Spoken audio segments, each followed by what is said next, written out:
Cut off dad after he ruined my childhood, but he's the perfect dad to his stepdaughters. So, growing up, I always felt like something was off with my dad. I mean, I knew he worked hard, but it was more than that. He wasn't just busy, he was distant. He was like never really there for me and my sister Claire. I remember my mom trying so hard to make everything feel normal, but it was obvious something was broken between them. They argued a lot, but it was mostly over small stuff: money, work, random things we did wrong.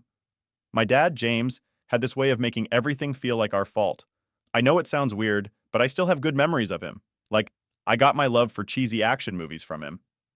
He'd always watch those, and sometimes we'd sit together and laugh about how unrealistic they were. But even then, it felt like those moments were rare.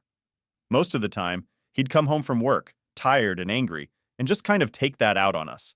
Not physically, but with his words, his tone, you know what I mean? He'd make everything seem like it was a burden, and us, his own kids, were part of that burden. The thing is, he wasn't always like that. There were times when he could be nice, or at least less cold. But then, as I got older, I started to realize that nice was only when he had no reason to be mad. The moment something went wrong, even the smallest thing, it was like he became this different person. He'd yell about things that didn't even make sense, like the time I accidentally left a light on in the kitchen overnight. You'd think I burned the house down with how mad he got. He called me careless, said I didn't respect the home, but I was a kid. I didn't know any better. And Claire, she got it worse. She was always the one who stood up to him, and I think that's why he targeted her more. Whenever she tried to defend herself, it just made things worse. She had this strong personality, didn't take crap from anyone, but that only made my dad more frustrated. One time, she asked him why he didn't spend more time with us, and instead of answering, he just exploded, said he was out working to support us, and how dare we question him. It made me scared to even talk to him sometimes. Then one day, everything just kind of fell apart. My mom couldn't take it anymore. They'd been fighting a lot, and it finally got to a point where she had enough. She asked for a divorce. I wasn't surprised, but it still hit hard. I thought, maybe, after the divorce, things would get better. Maybe he'd try harder to be a real dad. I mean, I was old enough by then to understand that adults have their own problems, and I figured, without the constant arguing with my mom, he'd be more present for us. I was so wrong. About a year after the divorce, James remarried. He didn't even tell us. No heads up, no, hey, I'm seeing someone. Nothing. One day I found out he married this woman, Susan, completely out of the blue. I heard it from someone else, not even from him. It was like I didn't exist anymore. But what hurt even more was finding out that her daughters, Lily and Sarah, were invited to the wedding. So basically, he could invite these two girls, who he barely knew, but not his actual daughters. Claire and I were pissed. I mean, how do you get married and not invite your kids? It felt like such a slap in the face. That's when I decided to go no contact. I was done. Claire agreed, and we both just cut him off. I didn't see the point in trying anymore. He clearly didn't care about us, so why should I keep putting in the effort? I remember thinking, if he wants to play dad to someone else's kids, fine, but I'm not sticking around to watch it. For a long time, I didn't talk to him. Honestly, it was kind of freeing. I didn't have to deal with the constant disappointment. I could focus on my life without feeling like I was always trying to chase after someone who didn't care. I met Mike, my boyfriend at the time, and we started building a life together. Things were going good for me, better than they'd been in years. But deep down, there was always this nagging feeling. Like, I still wanted my dad to be a part of my life, even after everything he'd done. When Mike proposed, I thought maybe it was time to let go of the grudge. You know, try to be the bigger person. I figured inviting him to the wedding was a good way to start fresh. I didn't want to carry that anger with me into this new chapter of my life. So, before sending out invites, I unblocked him on Facebook just to see what he'd been up to. I don't even know why I did it, honestly. Maybe I was curious. Maybe I just wanted to know if he'd changed. What I found hit me like a punch to the gut. His profile picture was him, Susan, Lily, and Sarah, all smiling like the perfect little family. The caption said something about how they meant the world to him. The world. He had never, not once, posted anything like that about me or Claire. I just sat there staring at the screen, feeling like I'd been replaced. Like I was never good enough for him to care about in the way he clearly cared about them. It didn't stop there. As I kept scrolling, I saw more and more pictures. Vacations, birthdays, even holidays. He had taken them to Hawaii, something he never did for us. Growing up, the only vacations James took were for himself. He'd go on hunting trips alone and leave us behind. And now he's taking Susan's daughters on fancy trips to tropical islands? I couldn't believe it. The thing that really got me, though, was when I found out he had bought them dogs. He never let us have pets growing up. In fact, he got rid of my dog when I was in school one day because it barked too much. I came home, and my dog was gone. Just like that. He didn't even give me a chance to say goodbye. But here he is, buying these girls dogs and treating them like they're his own daughters. It was like he had a whole new life, and there was no room for me or Claire in it. Seeing all that just opened up old wounds. I realized that no matter what I did, I was never going to have the dad I needed. He was always going to choose someone else over me. It hurt, but at the same time, it made me see things clearly.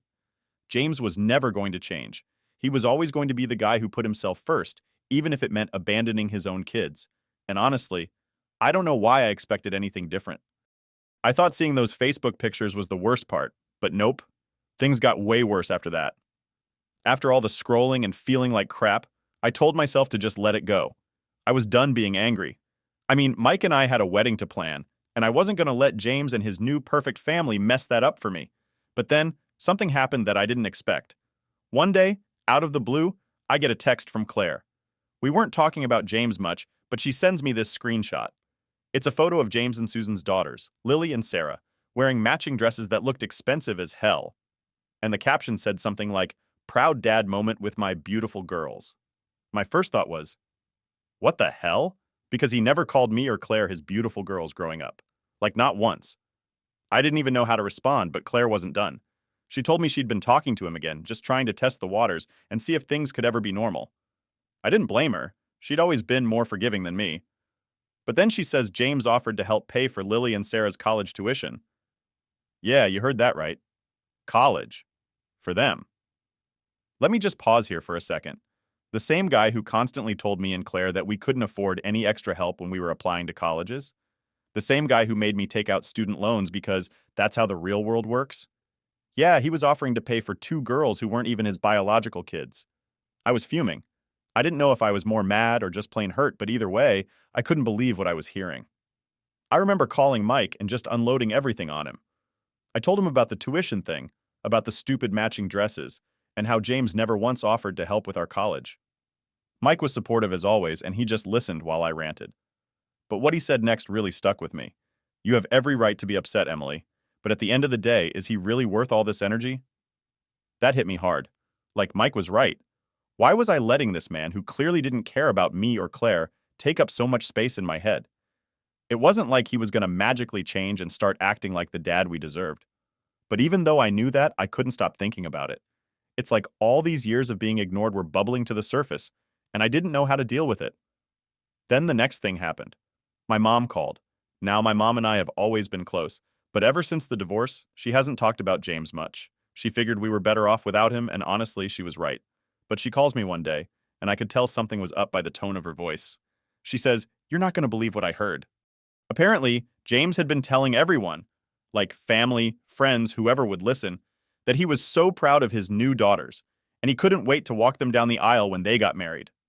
He was literally going around acting like Lily and Sarah were his real kids. He even told one of our cousins that Susan and her girls were the best thing to ever happen to him. I swear my blood was boiling. Like, how do you go from being a crappy dad who never cared to now being dad of the year for two random girls?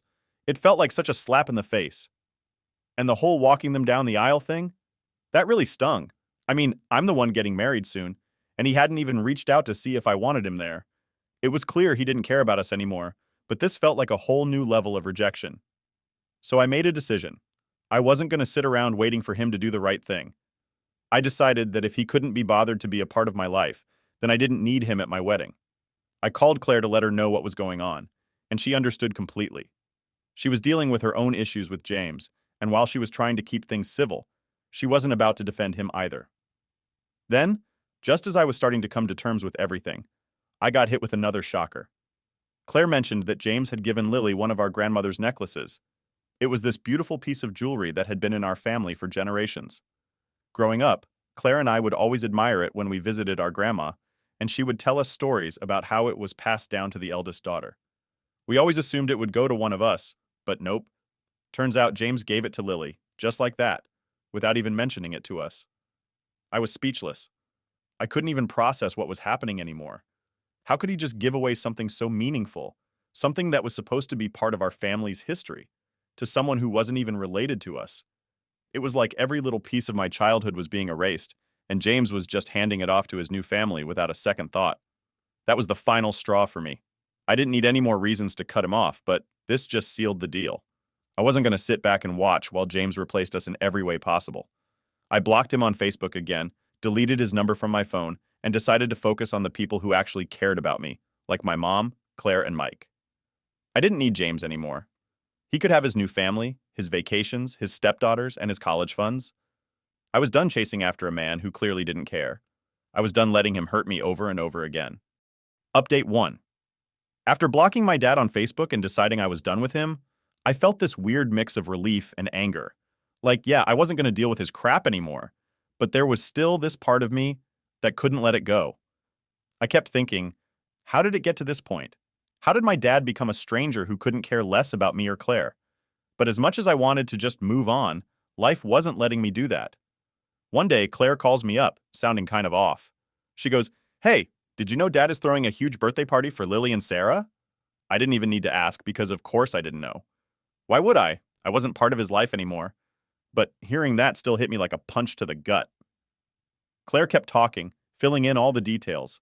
Apparently, James had rented out some fancy venue, hired a DJ, and was throwing what sounded like the birthday party of the year for two girls who weren't even his. The kicker? It was happening right around the same time as my birthday. I'm not even kidding. My birthday was coming up, and he hadn't said anything to me. Not a card, not a text, nothing. But here he was, going all out for Lily and Sarah, like they were the most important people in the world to him. Now, I'm not the type of person who expects big celebrations or anything. I never have been. But the fact that he couldn't even acknowledge my birthday while planning this extravagant party for his stepdaughters? That stung. I tried to brush it off, but it was hard. I mean, this wasn't just him forgetting or being busy. This was him actively putting someone else first. Again. I remember sitting with Mike that night, telling him everything. He just listened, like he always did, but I could tell he was frustrated for me. He asked, "So, what are you going to do about it?" That question threw me off because honestly, I hadn't even thought about doing anything. I'd already blocked James, so what more was there to do? But Mike's question stuck with me. It made me realize that maybe I wasn't done after all. A few days later, I found myself talking to my mom about the whole situation. She wasn't exactly surprised when I told her about the birthday party. She knew how James was, how he'd always been. But then she said something that kind of changed everything for me. She goes, "Emily, you don't have to keep letting him hurt you. You're allowed to stand up for yourself." I hadn't really thought about it like that before. In my mind, cutting him off was me standing up for myself. But maybe there was more I needed to do. Maybe I needed to let him know how badly he'd hurt me. So I made a decision. I was going to write him a letter. Not an angry, rant-filled letter, but something that laid it all out there. I wanted him to understand what he'd done, even if he didn't care. It took me a few days to figure out what to say. I kept starting and stopping, not sure how to even begin. But eventually, I just let myself write whatever came to mind. I told him how disappointed I was in him, how it felt like he'd abandoned me and Claire for this new family. I reminded him of all the times he hadn't been there for us growing up, and how that had only gotten worse after the divorce. I wrote about how hurt I was when I found out he didn't invite us to his wedding, how seeing those Facebook posts made me feel like I didn't even exist to him anymore. I even brought up the college tuition thing, and the necklace he gave Lily, just to drive home the point that he'd completely replaced us in every way possible. The hardest part to write, though, was the end. Because deep down, I knew that this letter wasn't going to change anything. I wasn't expecting some magical apology or for him to suddenly realize how much he'd hurt me. But I needed him to know that I wasn't going to sit back and pretend like everything was okay anymore. I needed him to know that I was done. After I finished the letter, I showed it to Claire. She was supportive, but I could tell she was a little nervous about me sending it. She'd been trying to keep things civil with James, and she didn't want to ruin whatever fragile relationship they had. But she understood why I had to do it. So I mailed it off, not really knowing what would happen next. Weeks went by, and I didn't hear anything. I wasn't surprised, but part of me kept checking my phone, wondering if he'd respond. Nothing. It was like the letter never existed. But then, one day, I get a message. Not from James, though. It was from Susan, his wife. And it wasn't anything nice either. She basically told me that I had no right to speak to James the way I did, that he was doing the best he could, and I was being ungrateful and selfish for not appreciating all he'd done for me and Claire. She went on this whole rant about how raising stepdaughters is just as important as raising biological kids, and that I needed to grow up and accept that my dad had moved on. I was floored. First of all, I hadn't even mentioned her or her daughters in the letter. It was between me and my dad, and somehow she made it all about her. Second, how dare she tell me I'm being ungrateful? She didn't live through the years of neglect and disappointment that Claire and I did. She didn't know what it was like to be constantly pushed aside. I didn't respond to her message. I didn't see the point. But that was the moment I realized something big. James wasn't just choosing his stepdaughters over us. He was letting Susan dictate everything. She had become the most important person in his life, and there was no room for me or Claire. And maybe there never would be.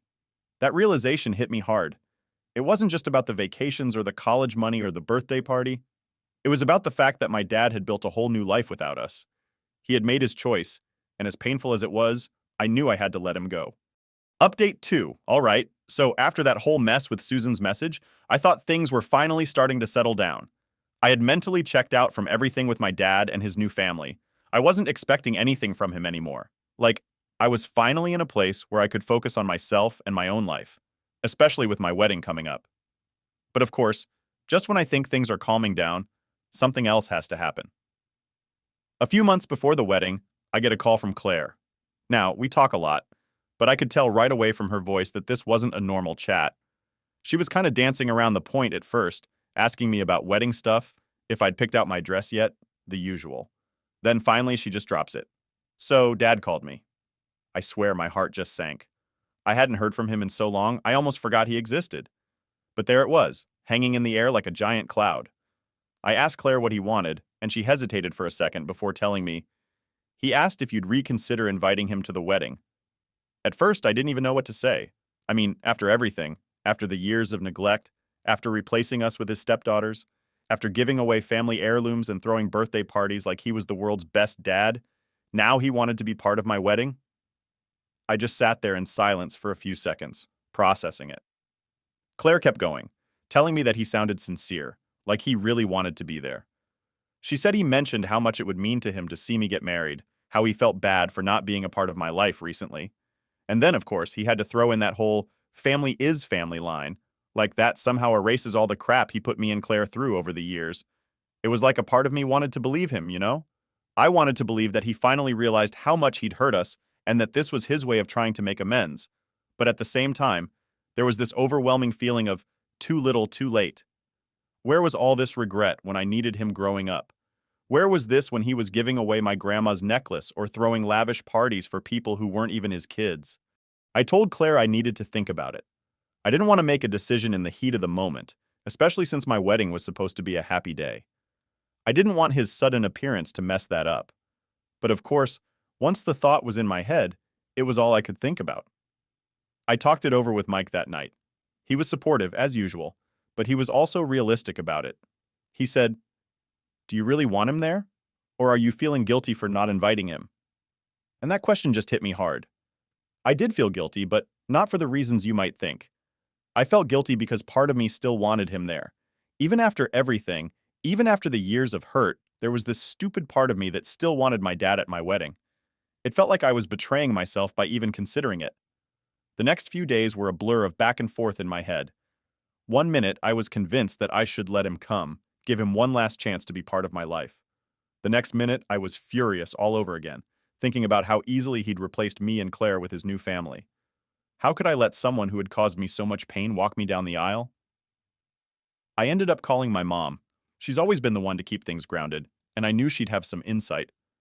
When I told her about James wanting to come to the wedding, she was quiet for a moment, and then she said something that kind of broke me. "Emily, it's your wedding. You don't owe him anything." That's when it hit me. I really didn't owe him anything. I'd spent my whole life trying to make him care, trying to be the daughter he wanted, but it was never enough.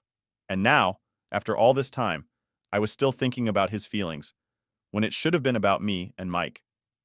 I didn't need to invite him just because he was my dad. I didn't need to let him into my life if he didn't deserve to be there. So I made my decision. I wasn't going to invite him. I wasn't going to give him the satisfaction of thinking he could swoop back in at the last minute and pretend like he hadn't abandoned me. This was my day, and I wasn't going to let him ruin it. When I called Claire to tell her, she was a little surprised but ultimately understood. I could tell she still had some hope for him, but she respected my choice. and that's all I needed. I didn't need validation from anyone else. I wasn't looking for approval. This was about me finally taking control of my own life, without James hanging over my head. A couple of days later, I sent out the final invitations, and sure enough, James wasn't on the list. I thought I'd feel guilty about it, but honestly, I didn't. I felt lighter, like a huge weight had been lifted off my shoulders. For the first time in years, I wasn't chasing after my dad's approval. I wasn't trying to fix something that couldn't be fixed. I was just living my life on my terms, and that felt pretty damn good. Update 3. The day of the wedding came faster than I thought it would. I mean, we'd spent months planning, stressing over every little detail, but when the actual day arrived, it felt like it snuck up on me. I woke up that morning, surrounded by my best friends and my sister Claire, who'd been helping me with everything. Honestly, I felt more nervous than I expected, but it wasn't because of the usual stuff. It wasn't about the dress, or the ceremony, or whether the flowers were going to look right. It was about the fact that my dad wasn't going to be there. As I was getting ready, I kept having these moments where I'd wonder if I made the right choice. I knew deep down I had. But you know how it is. There's always that little voice in the back of your mind making you second guess everything. It's like, for so long I'd imagined what this day would be like, and in some tiny corner of my brain, I'd always pictured my dad walking me down the aisle. I guess I had to let go of that version of things, and that's what felt weird. But Claire was there, as always, making sure I didn't fall apart. She knew me well enough to tell when I was overthinking, and every time I started spiraling, she'd snap me back to reality with something like, "Emily, this is your day. You've got nothing to worry about." She was right. I knew she was right.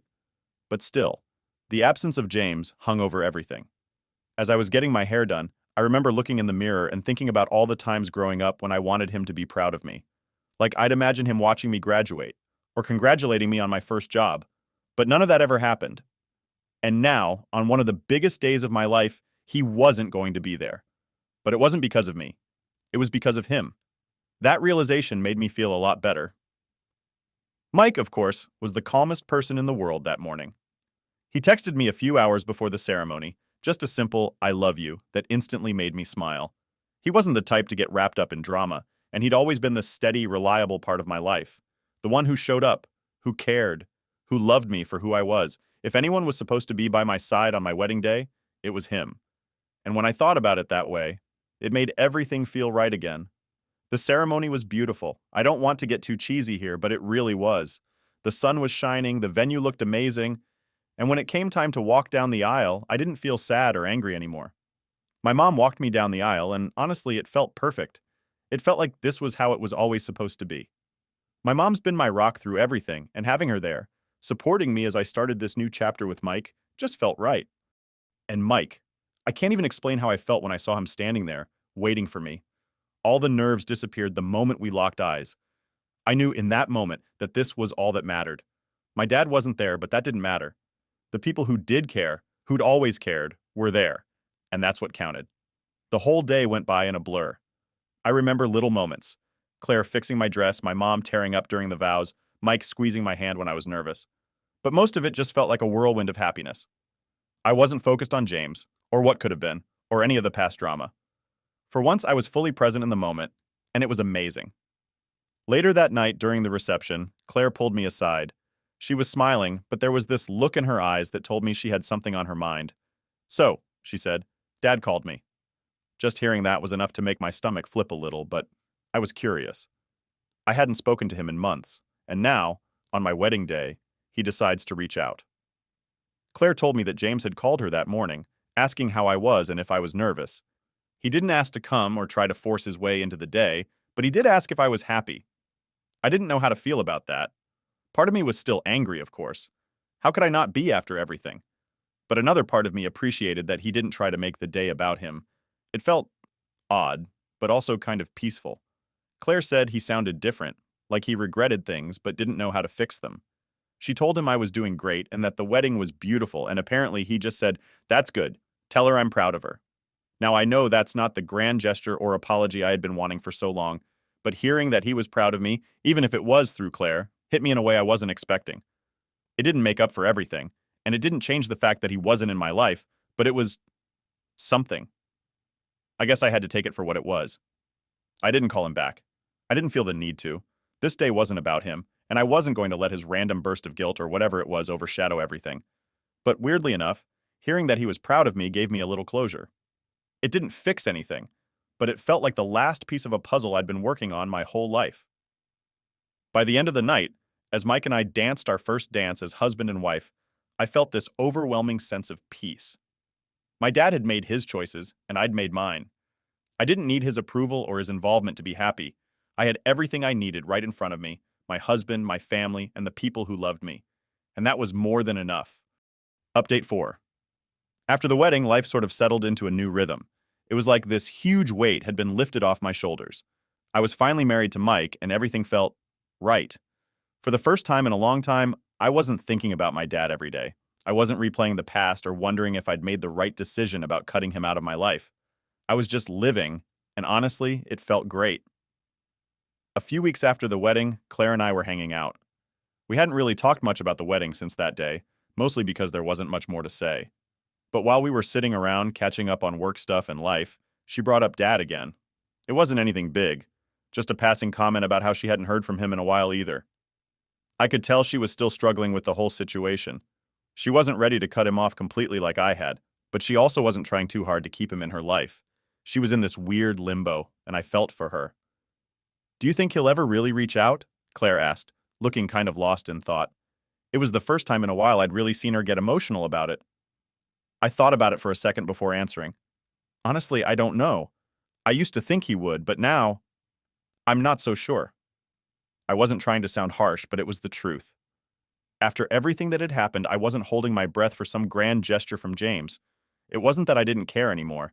It's just that I had accepted that he wasn't going to be the father I'd always wanted. Claire sighed and nodded, like she understood but wasn't ready to admit it herself.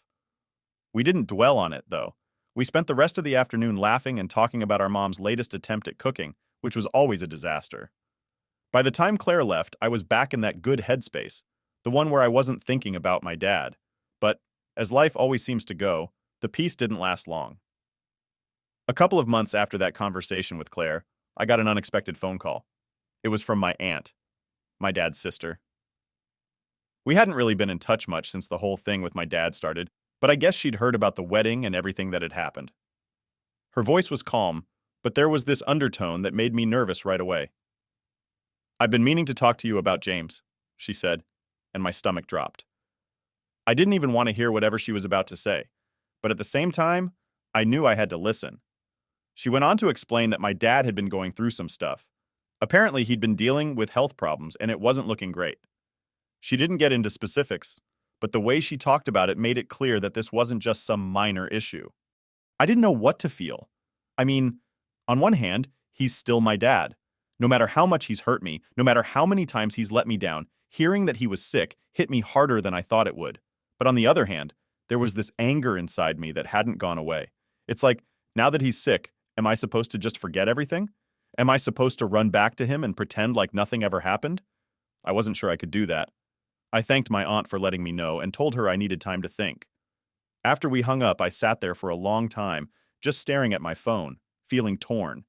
Part of me wanted to reach out, to see how bad things really were, but the other part of me, the part that had spent years being hurt by him, was telling me to stay away. I called Claire, of course. I needed to talk it through with her.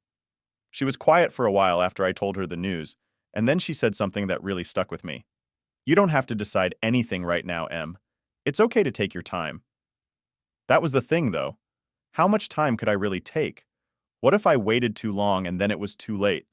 What if I never got the chance to say the things I needed to say? But then again, did I even want to say anything at all? It felt like I was stuck in this emotional tug-of-war, and I didn't know which side to pick. Over the next few days, I went back and forth in my head. I tried to focus on work, on Mike, on the future we were building together, but my mind kept drifting back to my dad. I found myself wondering if this was some kind of cosmic chance to fix things, to say goodbye properly. Or maybe it was just life throwing another curve my way, testing me to see if I'd fall back into old patterns. Finally, after what felt like forever, I made a decision.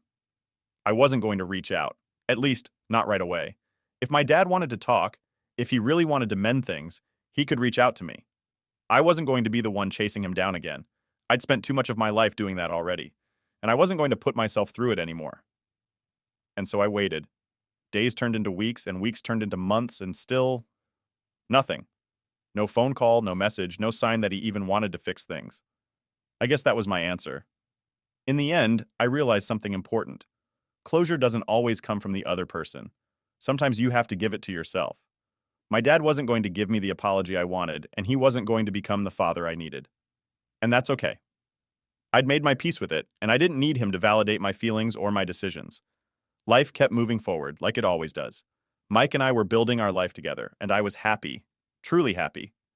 My relationship with Claire was stronger than ever, and my mom was still being her chaotic, wonderful self. And that was enough. It had to be. As for my dad, I don't know. Maybe one day I'll hear from him again. Maybe I won't. But either way, I know I'll be okay. I don't need his approval anymore. I don't need his presence to feel complete. I've got everything I need right here, with the people who've always been there for me. And that, for me, was the real closure.